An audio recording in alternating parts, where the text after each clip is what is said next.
L'Irlande se situe aux limites ouest du continent européen, au large de l'archipel des îles britanniques.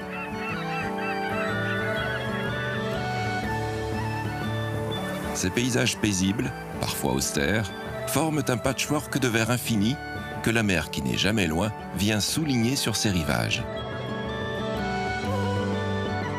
Terre celte à l'histoire ancienne et possédant sa propre langue, le gaélique, elle abrite des milliers de sites archéologiques faits de pierres levées, de tombeaux, d'alignements, recélant encore bien des mystères. La République d'Irlande est aujourd'hui résolument européenne, mais partage avec le territoire britannique de l'Ulster au nord un destin commun à l'histoire mouvementée. De Dublin à Belfast, de Galway à Killarney, de la chaussée des géants aux falaises de Moher, nous allons parcourir l'île et rencontrer un peuple attaché à ses racines et à son histoire. Partons pour l'Irlande, terre celte aux couleurs d'émeraude.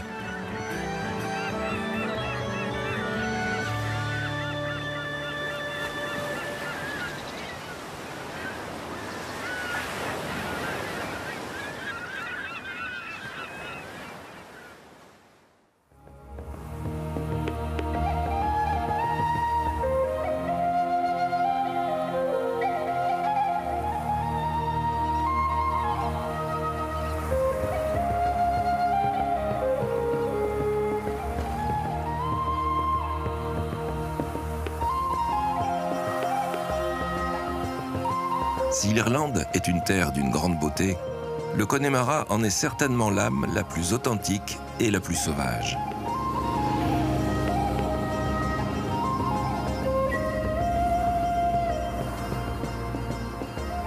Situé à l'ouest de l'Irlande, le Connemara se trouve sur le comté de Galway.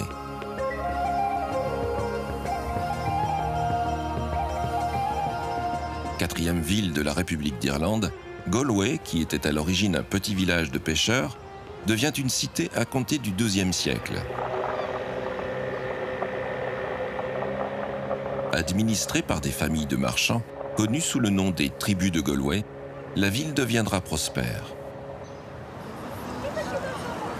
Au XIIIe siècle, alors que les Anglo-Normands deviennent les maîtres de l'Irlande, Galway est arraché au clan des O'Flaherty.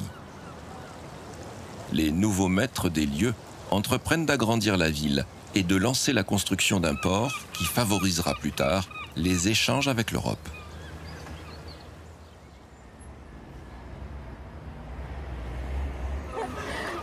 La porte de Spanish Arch, dans les anciennes fortifications, témoigne du commerce fructueux qui avait alors cours avec le royaume d'Espagne. Ce site historique, le long de la rivière Corrib, est un lieu de promenade animé, tout comme les rues du quartier latin.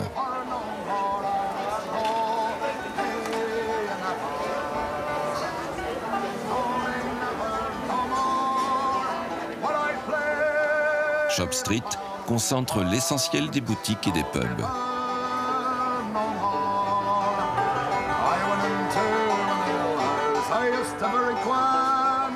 Ville étudiante, Galway reste animée toute l'année. Et c'est un excellent point de départ pour découvrir l'ouest du pays.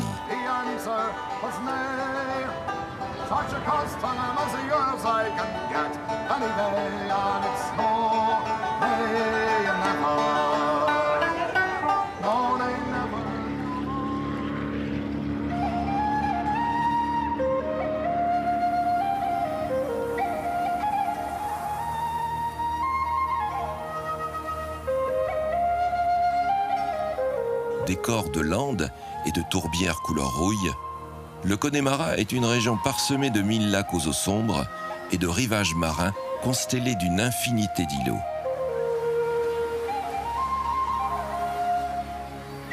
Tout semble avoir été pensé dans ce paysage, comme si l'on avait décidé de réaliser ici un jardin des merveilles.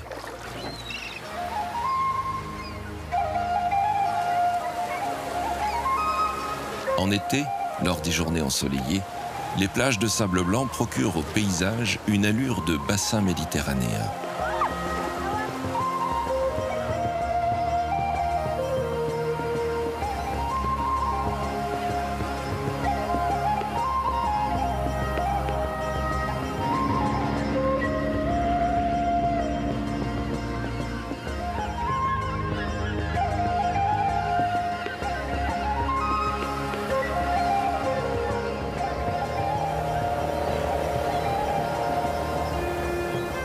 Connemara, c'est aussi le berceau de la culture celtique, où la langue gaélique est encore parlée par près de 100 000 locuteurs.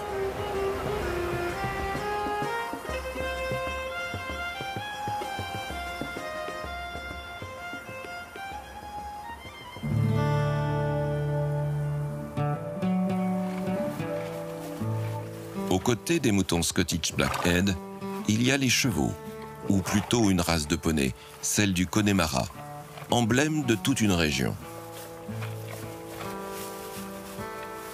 Dans la petite ville de Cliveden, Catherine O'Toole et son mari Patrick, propriétaires du Buttermilk Lodge, possèdent quelques-uns de ces poneys au caractère doux et affectueux.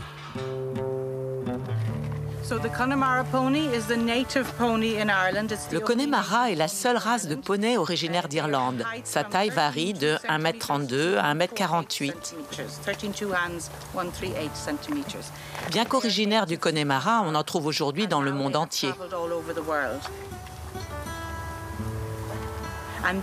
Puis on a commencé à les croiser avec d'autres races pour les améliorer. Pour cela, on a notamment introduit des pur sang.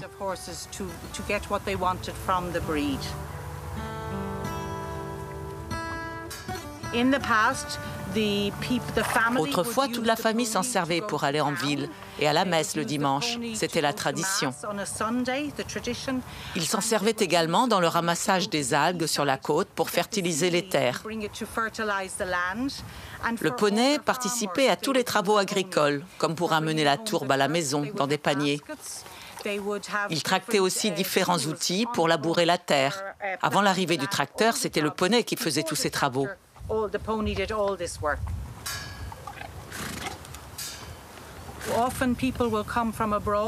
Beaucoup de personnes viennent de l'étranger pour acheter une jument. Il faut dire qu'une mère et sa fille peuvent monter le même poney. C'est un bon cheval pour tous les âges. Et comme ils sont originaires du Connemara, beaucoup de gens d'autres régions d'Irlande viennent ici pour les acheter. Car même s'il y en a dans toute l'Irlande, tout le monde sait que les meilleurs se trouvent ici.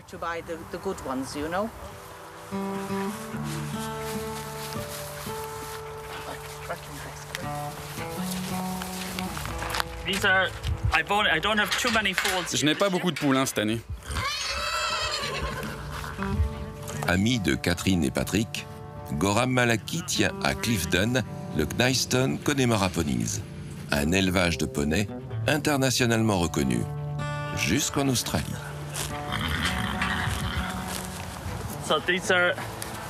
Tout ce que j'ai ici aujourd'hui, c'est 2 juments et leurs poulains.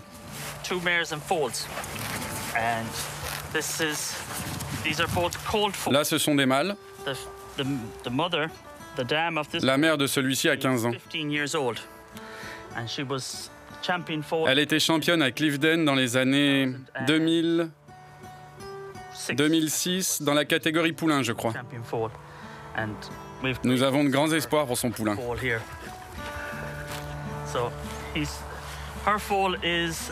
Il est issu d'un étalon européen réputé, appelé Bunoan Paddy. Il a été envoyé au haras de Copper Beach en Irlande. C'est Thomas et Fiona Grams qui l'ont. Nous avons décidé de l'utiliser en raison de sa lignée. Ces gènes le prédisposent au concours et à la reproduction. Plus tard, et avec un peu de chance, ils pourront participer à des compétitions. Ce sont des lignées qui excellent pour cela. Nous sommes donc très satisfaits de lui, c'est un bon poulain.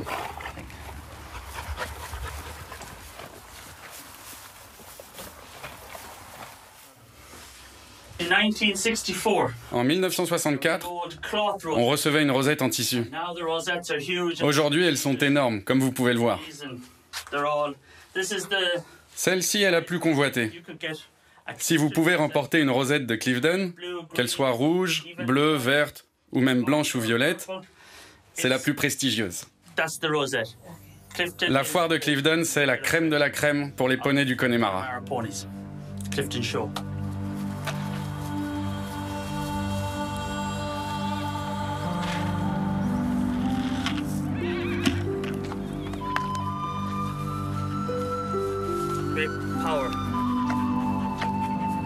Les paysages du Connemara sont fortement marqués par la présence des lacs aux eaux fraîches et aux tourbières, dans lesquels il vaut mieux ne pas s'aventurer, au risque d'y disparaître, englouti par cette terre molle et humide, faite de matière issue de la décomposition des plantes.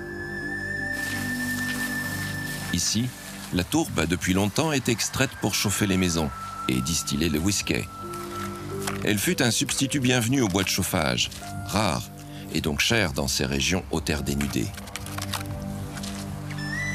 C'est sous la forme de briquettes séchées qu'elle est encore utilisée par des particuliers pour leurs besoins personnels. Si la tourbe dégage en brûlant une douce odeur caractéristique, elle a été interdite d'utilisation dans les grandes villes, car sa combustion dégage beaucoup trop de poussière. La tourbe n'est également pas une ressource renouvelable, celle-ci mettant entre 3 et 7 000 ans pour se former. Son extraction industrielle a donc été tout bonnement interdite en Irlande.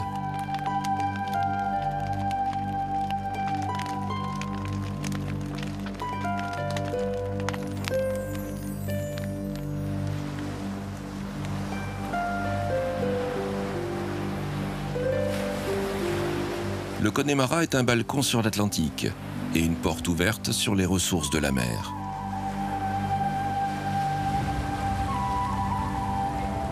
Le port de pêche de la ville de Runstone s'est développé dans un cadre naturel remarquable, profitant, lorsque les conditions météo le permettent, d'une vue imprenable sur les monts 12 Bends, au cœur du parc national. Ici, pas de grosses flottilles de pêche, mais des embarcations côtières assez modestes. Dans la région, les hommes de la mer fournissent donc eux-mêmes les marchés aux poissons, comme celui de Ballyconnelly. Kevin et Pat Connelly y débarquent leur pêche et vendent morues, lottes, merlus, et même des langoustines ou des sols, qui trouvent facilement preneurs. Okay, lads, the sole to be done on the bone, okay? Yeah, but normally, okay. It's just going on a barbecue, so it's yeah, I'll take the fins off it, right? Yeah.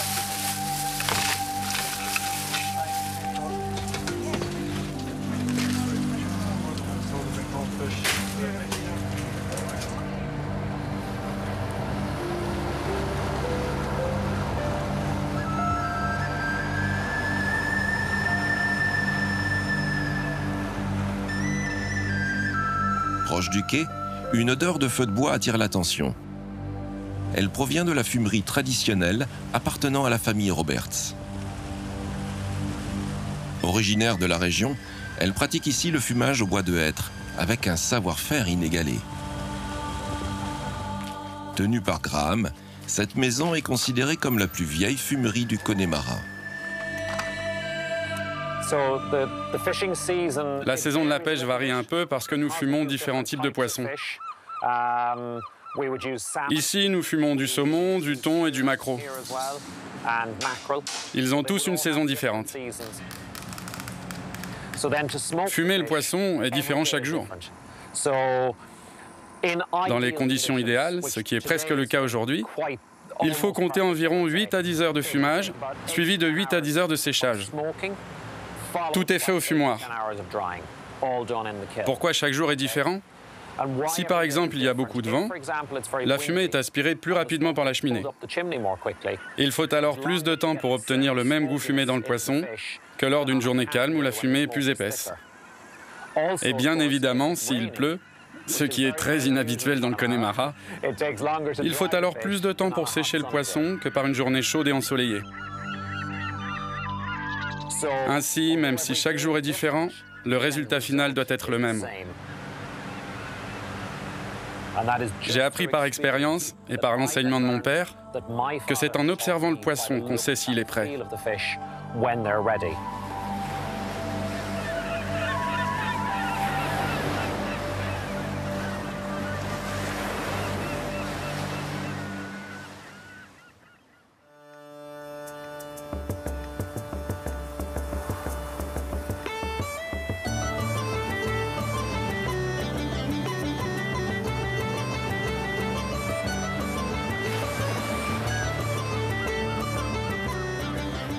Point le plus septentrional d'Irlande, le cap de Malin Head est un site d'une grande beauté, situé à l'extrémité nord de la péninsule d'Inishowen.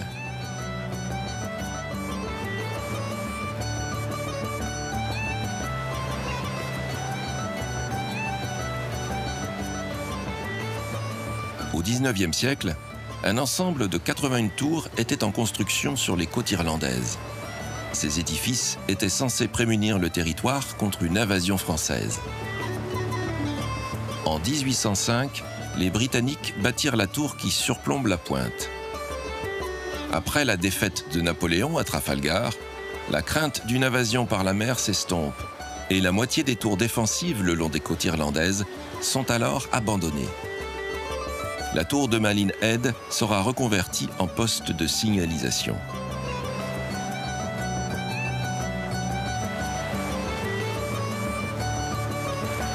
Aujourd'hui, celles et ceux qui viennent jusqu'ici se plient volontiers à la tradition en laissant derrière eux un témoignage de leur passage.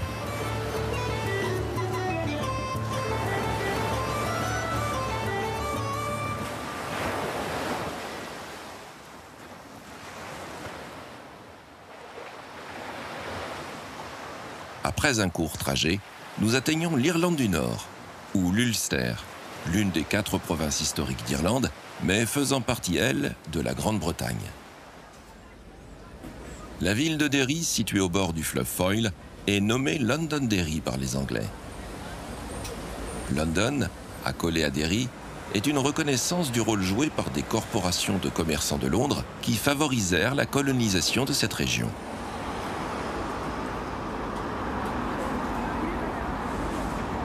Un pont, accessible à pied et à vélo, enjambe le fleuve depuis 2011. Le pont de la Paix symbolise le rapprochement tout autant physique que politique entre des communautés qui furent autrefois douloureusement divisées, chacune vivant sur sa rive, les protestants du Waterside et les catholiques du Bogside.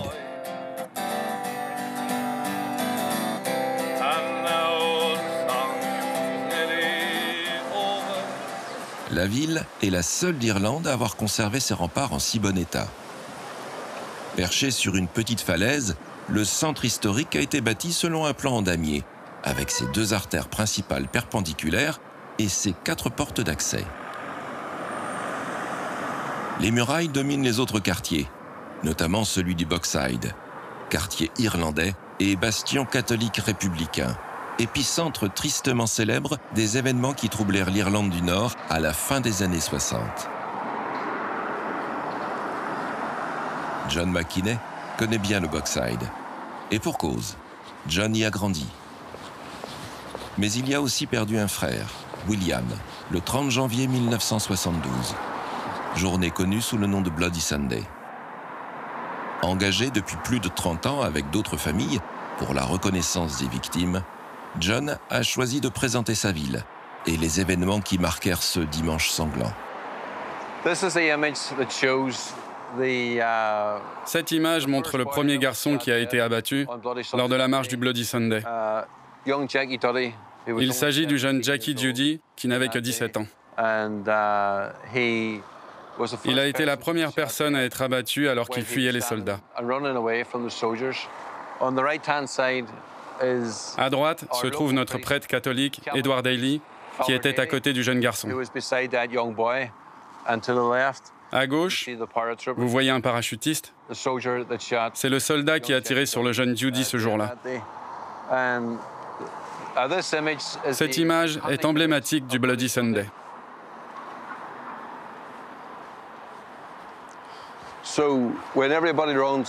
Tout le monde a couru vers ce parking ici. Il y avait environ 40 ou 50 personnes quand elles ont vu les soldats y pénétrer. Le premier soldat est entré avec son fusil à la hanche. Il s'est soudainement mis à tirer sur les gens qui tentaient de traverser en courant, juste ici. Alors que le groupe tentait de traverser, mon frère a été touché et est tombé à terre ici. Puis un autre garçon de 16 ans est tombé derrière lui. Le petit Roy est tombé juste là.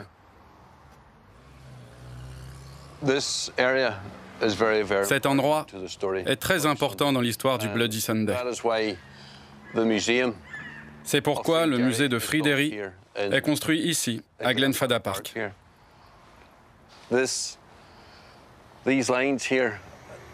Vous voyez ces lignes-là à l'entrée du musée? Elles représentent l'onde sonore d'un enregistrement de 13 à 14 secondes qu'une personne a enregistré lors du Bloody Sunday.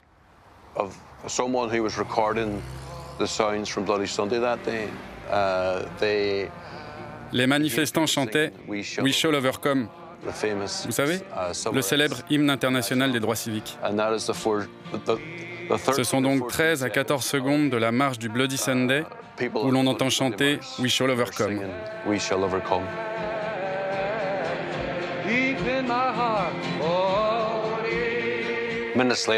Quelques minutes plus tard, les balles pleuvaient sur la foule et les gens couraient pour s'échapper.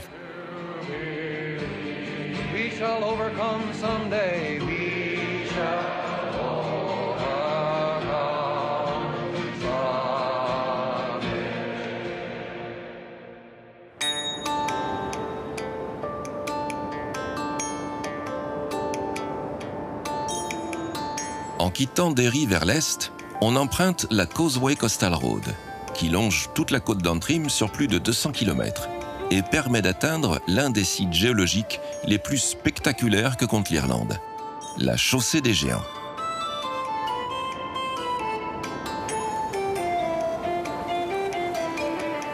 Une légende irlandaise prétend que Finn McCool, géant de son état, a façonné cette chaussée pour traverser la mer d'Irlande afin de se battre contre son ennemi, un autre géant vivant en Écosse. De manière plus terre-à-terre, il s'agit en fait d'une ancienne coulée volcanique datant du Tertiaire, il y a 50 à 60 millions d'années.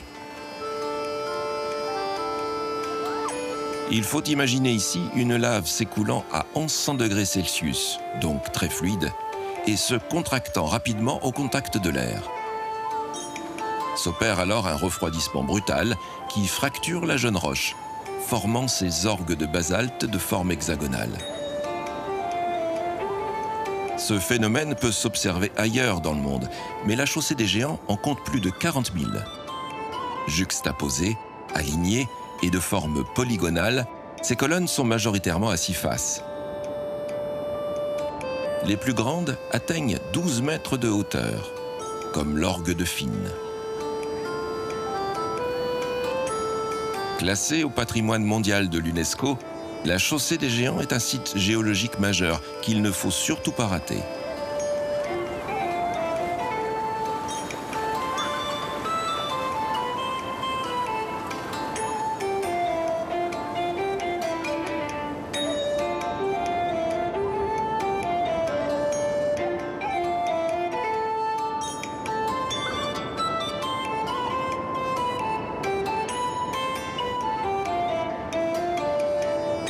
Sur la côte d'Antrim, le littoral continue d'étirer ses falaises, alternant basalte noir et calcaire blanc.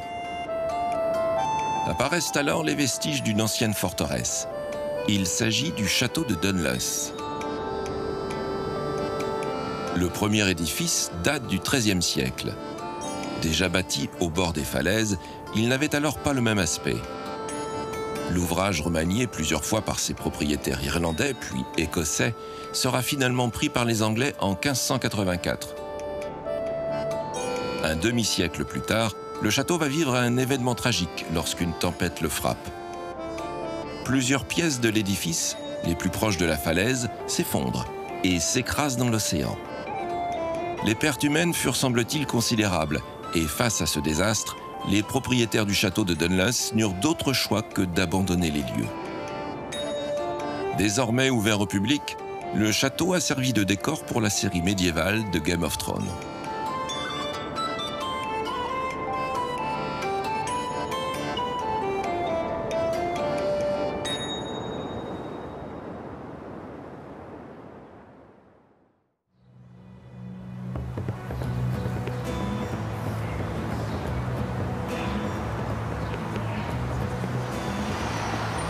Belfast, capitale d'Irlande du Nord. La ville, qui compte 350 000 habitants, est située à l'embouchure du fleuve Lagan, donnant sur la mer d'Irlande. Cette position a largement favorisé l'essor des chantiers navals de Belfast, qui ont donné ses lettres de noblesse à la ville. En 1911, ces chantiers seront même les plus grands du monde. C'est d'ailleurs ici que le Titanic a vu le jour. À l'emplacement même où le paquebot fut fabriqué, se dresse aujourd'hui l'édifice du Titanic Belfast, qui abrite un musée entièrement dédié à son histoire, de sa construction, à son unique et dernier voyage dans l'Atlantique Nord. Tout à côté, prend place dans une cale sèche le SS Nomadic, un navire qui était autrefois basé à Cherbourg et avait la charge de convoyer les passagers entre le port français et les paquebots qui mouillaient au large.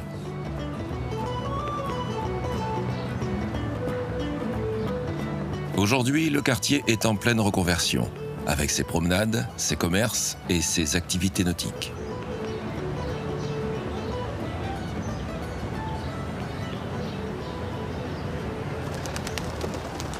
Belfast affiche un caractère très britannique. Le centre-ville décline des bâtiments dans les styles victorien et édouardien. Le City Hall fut commandé par la reine Victoria elle-même, pour marquer le dynamisme de la ville. Ces travaux s'achevèrent en 1906.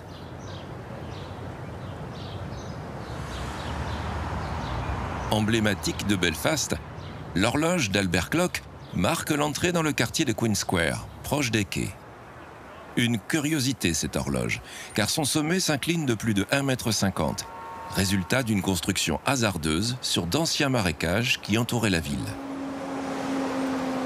Autrefois fréquenté par les prostituées qui rencontraient les marins de passage, le quartier a été totalement réhabilité. On peut y voir les plus vieux bâtiments de Belfast, comme ce pub ouvert en 1711. C'est l'une des meilleures places en ville pour écouter de la musique traditionnelle.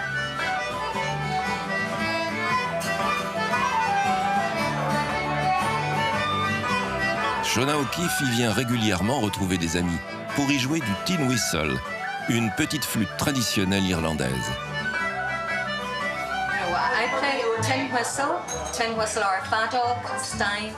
Je joue de la flûte irlandaise.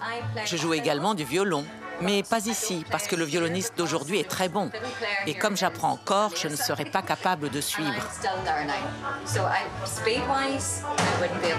En termes de répertoire, je ne pourrais pas suivre non plus. Il faudrait que ce soit un jour où il n'y a pas beaucoup de monde. Là, je pourrais me lancer.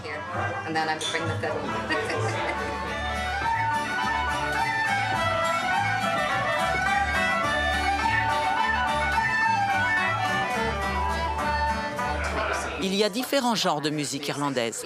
Chaque région, comme Sligo ou Donegal, a son propre style. Plus vous êtes expérimenté, plus vous savez jouer de styles différents de musique traditionnelle.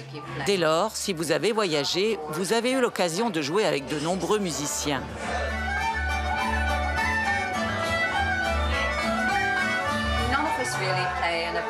Ici, aucun de nous ne joue vraiment dans un groupe. Nous apprenons des morceaux traditionnels connus de tous. Certains d'entre nous en connaissent plus que d'autres. Et lorsque vous reconnaissez une mélodie, alors vous pouvez la jouer. Toute personne ayant appris une musique traditionnelle peut ainsi se joindre au groupe. On s'assoit tous ensemble et on se met à jouer le même morceau. Cela peut se faire par hasard ou être préparé, ça dépend. Les gens de Sligo jouent leurs propres morceaux.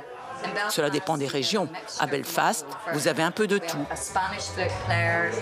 Aujourd'hui, nous avons un joueur de flûte espagnol et un contrebassiste formé en Israël qui a voyagé dans le monde entier. Nous avons vraiment un fort mélange d'influences.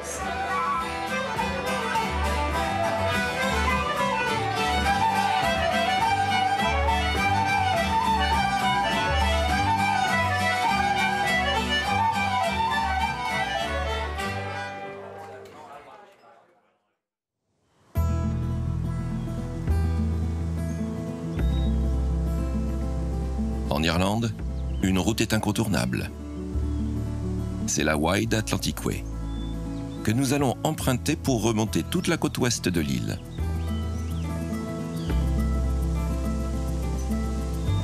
Au sud, la première partie de la route fait le tour de la péninsule d'Iverack.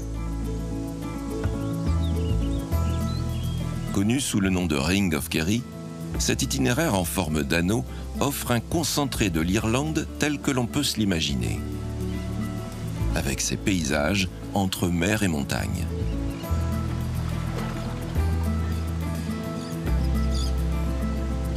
L'itinéraire côtier relie les villages de pêcheurs entre eux jusqu'à Portmagee, le plus gros bourg de la péninsule.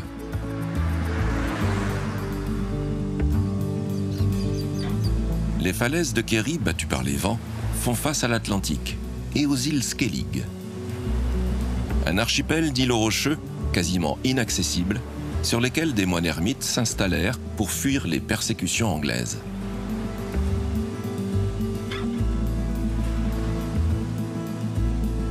Plus loin se découvre la petite île de Valentia, bien plus calme.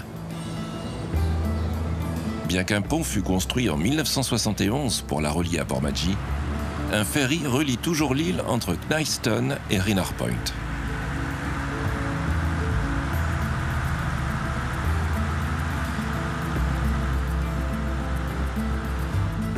Après la traversée, la route mène vers les forts de Caërgal et de Licanabay. Le plus ancien des deux édifices, Caërgal, a sans doute été construit au 7e siècle pour servir de place forte à des seigneurs locaux. Monumentale construction défensive, ces murs, d'une hauteur de 4 mètres, en comptent 5 d'épaisseur à leur base. La cour intérieure accueille une structure circulaire. Enfin, des escaliers aménagés dans la muraille permettent de gravir l'édifice.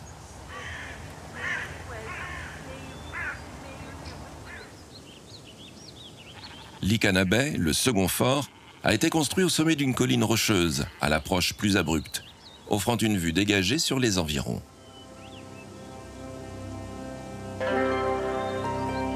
Il semble de prime abord que ces constructions aient été utilisées comme des lieux de protection, mais les archéologues n'en sont pas totalement convaincus.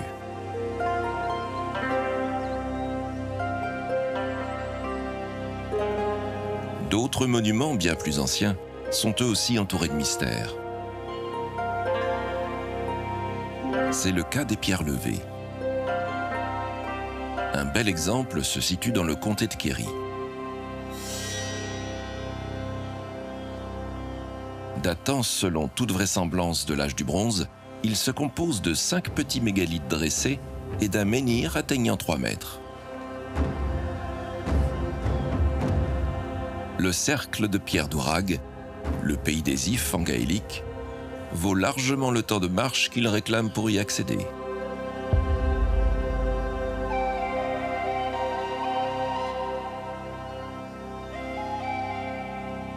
Les MacGillygoodiesricks, les sommets noirs en gaélique, forment une chaîne de montagnes abritant les plus hauts sommets d'Irlande, dont le mont Carrantoul.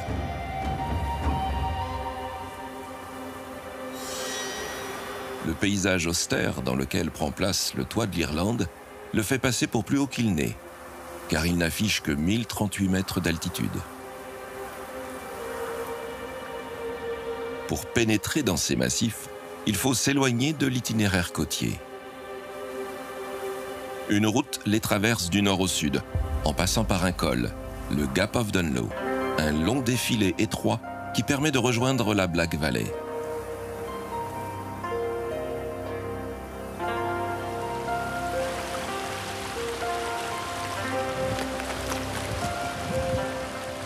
Dans cette aire d'altitude, les moutons profitent d'une herbe verte à l'année longue. Les précipitations quasi quotidiennes atteignent ici 2 mètres de pluie par an et alimentent abondamment les rivières et les lacs.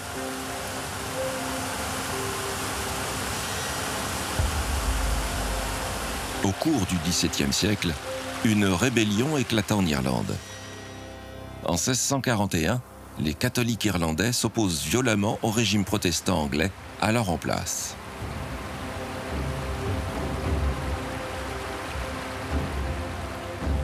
Dans le comté de Kerry, la rébellion s'organise autour du clan des McCarthy, dont les troupes furent les dernières à résister à l'armée anglaise de Cromwell.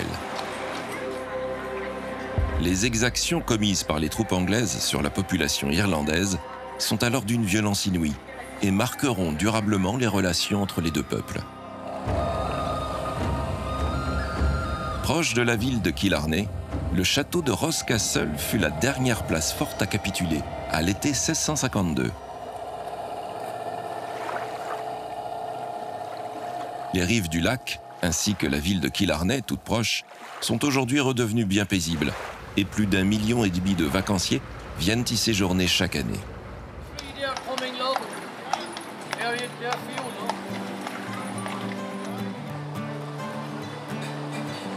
L'Irlande est une terre d'histoire et compte plus de 500 châteaux sur son territoire. Sur les rives boueuses de la rivière Shannon, dans le comté de Clare, le château de Bunratty date, lui, de 1425. Il est l'œuvre du clan des MacNamara, qui l'érigèrent en lieu et place d'un ancien camp fortifié datant de l'an 970. Ils décidèrent de construire un édifice imposant, formé d'une tour rectangulaire rehaussée par 4 tourelles crénelées. Un mélange de château normand et de château fort gallois. Passé aux mains du clan des O'Brien quelques décennies plus tard, il sera finalement abandonné en 1646, peu avant le retour de l'armée anglaise en Irlande. Aujourd'hui, il abrite l'une des plus belles collections de meubles médiévaux du pays, ainsi que des tapisseries somptueuses datant du XIVe siècle. Le sommet des tours offre un panorama sur la rivière Shannon et les grandes plaines de la région. Au pied du château, un village entièrement reconstitué présente la vie paysanne irlandaise du XIXe siècle. On y trouve des animaux de ferme, une école et des boutiques, et une forge. Les foyers de ces modestes bâtiments étaient alors alimentés par des feux de tourbe.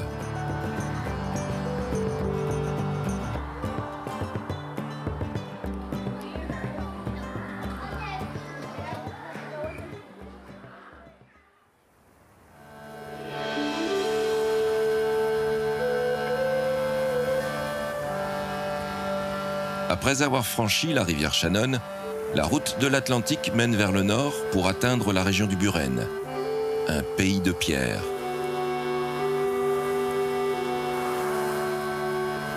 Les blanches collines de calcaire du Buren se sont formées il y a des millions d'années, au fond d'une mer tropicale disparue depuis bien longtemps.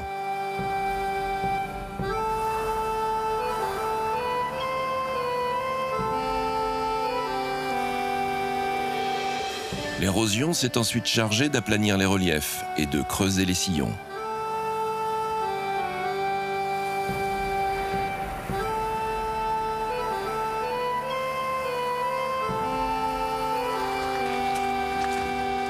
Traverser le Buren, c'est parcourir un antique récif corallien dont les preuves de son existence passée affleurent çà et là avec des spécimens de coraux fossilisés dans les roches.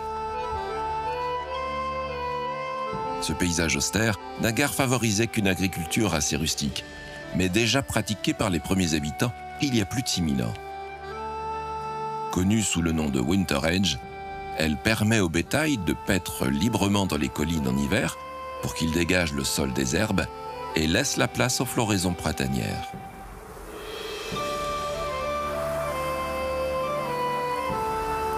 Sous ses allures presque lunaires, la région du Buren fascine géologues et botanistes et attire sur ses sentiers de nombreux randonneurs.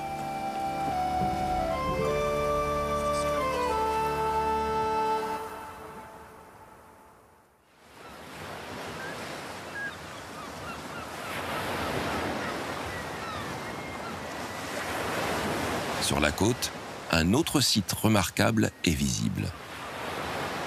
Il s'agit des falaises de Moher, qui affrontent l'océan Atlantique du haut de leurs 215 mètres. Véritable muraille qui vient barrer l'horizon sur plus de 8 km de longueur.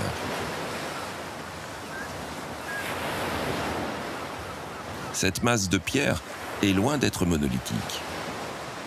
Les différentes strates de roches, composées principalement de schiste, de gneiss et de grès, correspondent en fait à des événements survenus à l'époque du Carbonifère, il y a 300 millions d'années.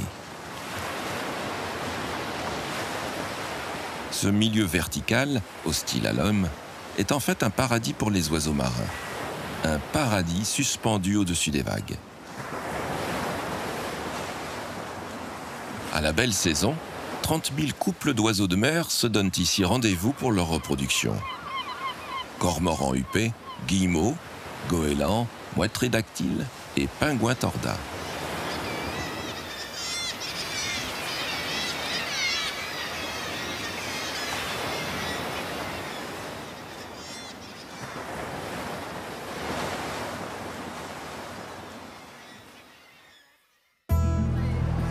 Capitale de la République d'Irlande, Dublin est située sur la côte est de l'île.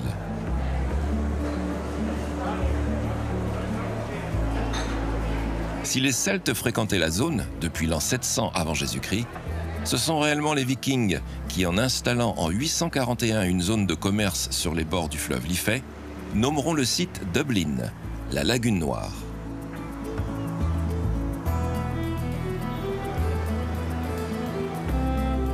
Ville cosmopolite et animée, Dublin abrite quelques bâtiments historiques de premier ordre. Comme le Trinity College, une université datant de 1592, fondée par la reine Élisabeth Ier du nom, sur les modèles d'Oxford et de Cambridge. Elle est la plus ancienne université d'Irlande. À l'origine réservée aux étudiants masculins protestants, les premiers élèves catholiques furent admis en 1793. Et il faut attendre 1904 pour que la première femme étudiante y soit admise. Toujours très sélective, elle accueille néanmoins aujourd'hui pas moins de 15 000 élèves venant du monde entier.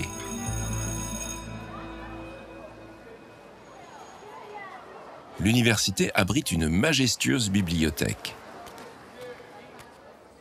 On y pénètre par une pièce longue de 65 mètres, coiffée d'un plafond entièrement recouvert de bois de chêne, culminant à 10 mètres de hauteur.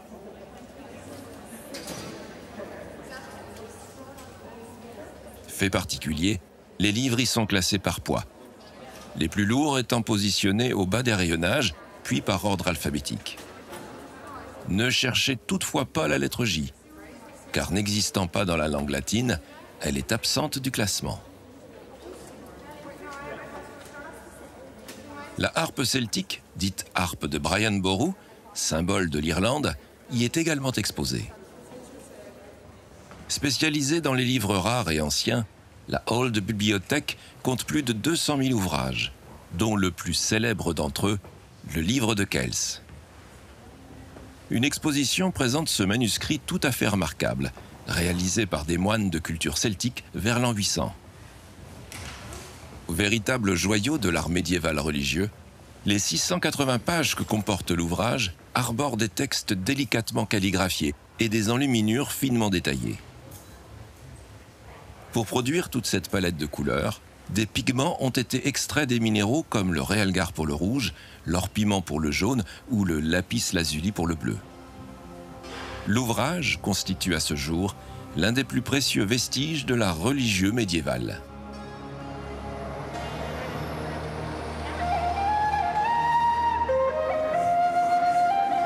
Parmi les personnalités sorties des murs du Trinity College, il y a le célèbre poète, dramaturge et romancier irlandais, Oscar Wilde. Une statue à son effigie est visible à Merrion Square, en face de la maison familiale. L'écrivain, qui a vécu à l'ère victorienne, déambulait dans les rues de Dublin, au milieu des maisons de briques aux portes colorées.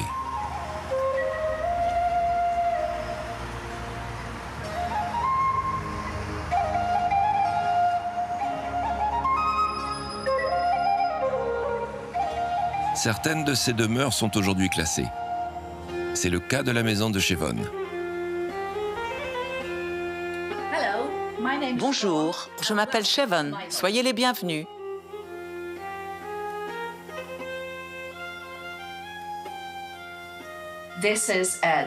Cette maison a été construite en 1870. C'est une propriété de la fin de l'époque victorienne. Elle est protégée. Cela signifie que l'on doit obtenir des autorisations si nous voulons changer certaines choses, comme les fenêtres ou les portes. Parfois l'intérieur, mais surtout à l'extérieur, parce qu'à Dublin, on essaie de conserver ces vieilles maisons irlandaises.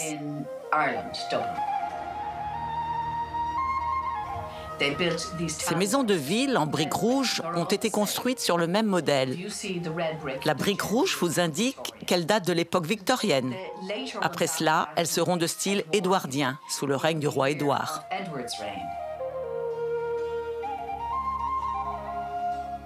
On appelait cette pièce la withdrawing room, une pièce où se retirer. Mais de nos jours, les gens l'appellent la drawing room, le salon. À l'époque victorienne, les propriétaires se retiraient dans cette pièce après dîner. Les hommes y fumaient le cigare en buvant un verre de brandy. Les femmes, elles, s'y reposaient les après-midi. Elles avaient un mouchoir avec une sorte de drogue qu'elles inhalaient et qui les faisait dormir. Cette méridienne leur servait de lit de repos.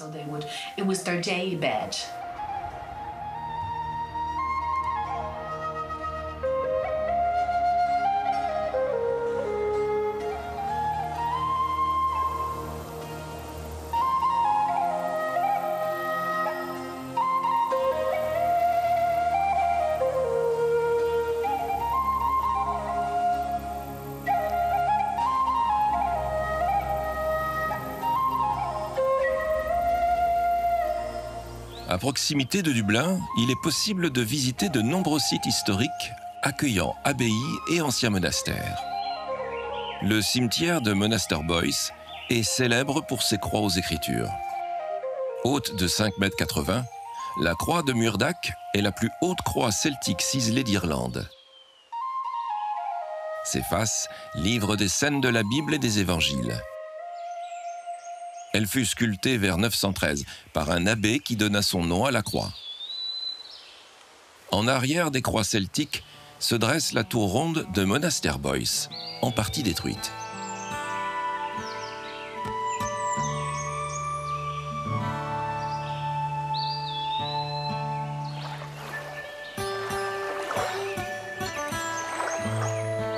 Plus au sud, dans les monts Wicklow, un autre site historique en a conservé l'une des plus emblématiques du pays. Fondée au VIe siècle par un ermite, le prêtre Saint Kevin, la cité monastique de Glendalough fut bâtie par ses disciples qui en firent un important centre du christianisme irlandais.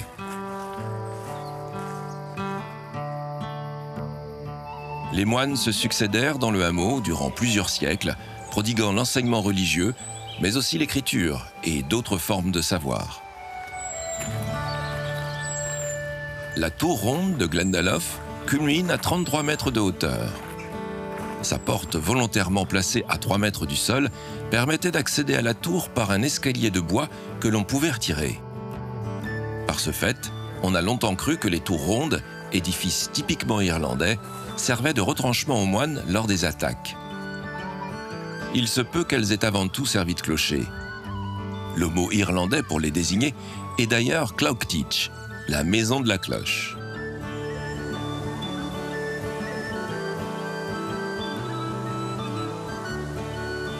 Dans tous les cas, si cloche il y avait, elle cessa de sonner à partir de 1398, car les Anglais, protestants, dévastèrent le site, tout comme l'ensemble des monastères irlandais qui hébergeaient alors les hommes de l'Église catholique.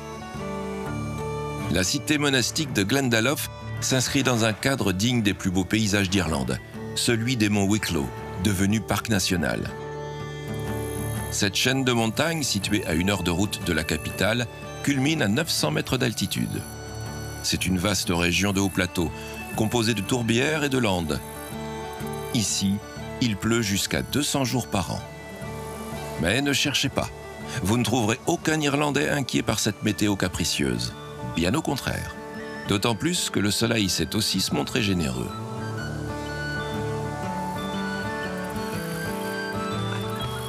Les marcheurs choisiront parmi plusieurs randonnées, comme celle qui fait le tour de l'Upper Lake, un lac sublime aux eaux profondes, véritable écrin d'une nature préservée.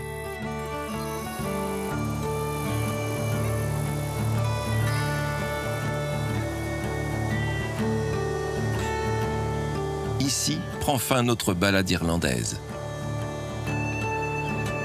Des landes du Connemara aux falaises de Moher, des quartiers de Derry au faubourg de Dublin, partout l'Irlande est accueillante. Ces paysages ont depuis longtemps attiré tous ceux à la recherche de grands espaces libres et sauvages.